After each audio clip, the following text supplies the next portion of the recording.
What is sacred space? For me, it's a space that's got holiness infused into it.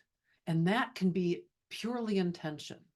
I know there are people out there who have this long laundry list of what it's not, but I want to talk to you about what it is. And that's what you bring to the physical space or to the experience, to an event, uh, to the relationship. So when I think about creating a sacred space for, let's just use the example of I'm coming to an event, I'm going to this class, or I'm going to this experience, it's online, it might be in person, but let's talk about online. And I want to make sure that the environment that I'm in actually is conducive for me to be completely present. And for that, I think of sacred space. So, what are some things that I might do in preparation for that? I might, well, first of all, I come to the place or to the experience, to the relationship from a place of um, perhaps anticipation, but not expectation. And I come with a reverence to the experience. I might have beautiful crystals. I might set up my space with crystals around me, like gridding up the space. I might just have the one that I like to hold. I, in all likelihood, will have a bottle of essential oil or two, and I will perhaps diffuse a specific special blend.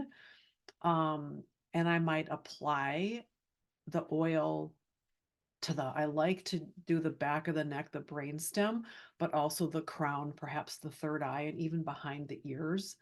And even just like right here, because then you get to smell it.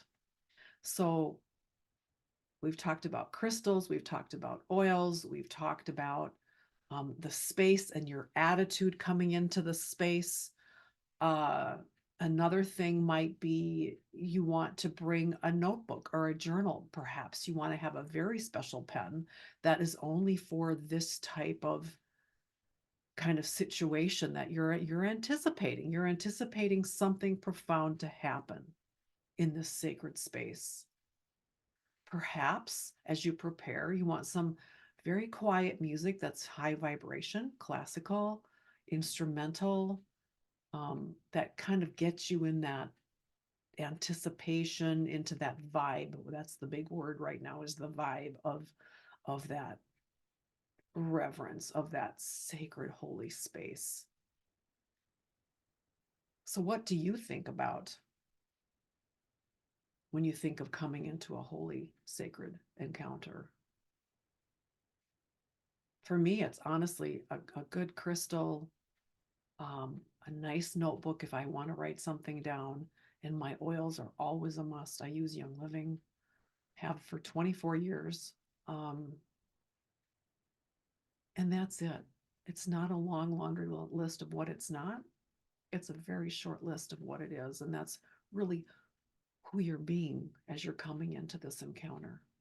So if you're planning on coming to my Radiance event, that's all you need.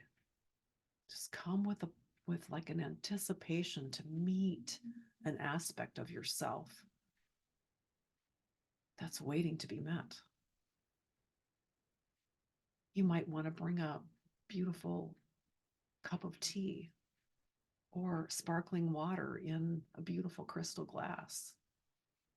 How can you make your environment beautiful is really what it's all about. So I am looking forward to having you in Radiance coming up soon. And if this is past the Radiance event, I hope you at least learned a little bit about the sacred space, the notion um, of what it is, rather than listening to people about what it's not. There's so much out there that's quite honestly bullshit.